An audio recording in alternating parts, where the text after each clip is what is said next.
राजू और मोहन की गहरी दोस्ती।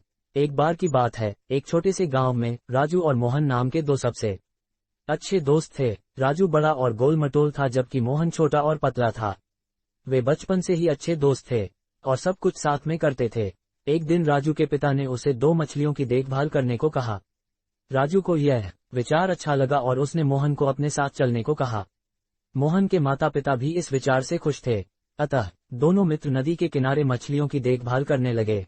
हालांकि वे अच्छे दोस्त थे लेकिन उनके बीच कुछ अलग था। राजू अपनी मछलियों की अच्छी देखभाल करता था जबकि मोहन की मछलियां थोड़े ही समय में मर जाती थीं। मोहन उदास था और राजू को इसके बारे में बताना चाहता था लेकिन वह नहीं बता सका। राजू अपनी मछलियों से बहुत खुश था और मोहन उसकी खुशी को बर्बाद नहीं करना चाहता था।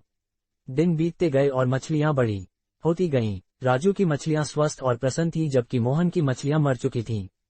मोहन अब भी उदास था और समझ नहीं पा रहा था कि राजू को कैसे बताऊं।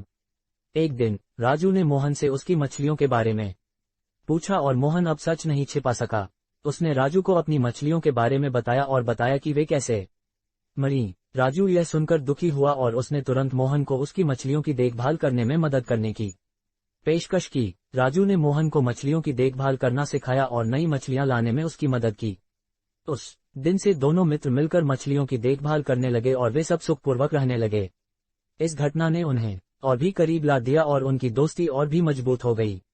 उन्होंने सीखा कि अपने दोस्तों के साथ समस्याओं को साझा करना आवश्यक है और सच्चे दोस्त हमेशा जरूरत के समय एक दूसरे की मदद के लिए मौजूद रहते हैं।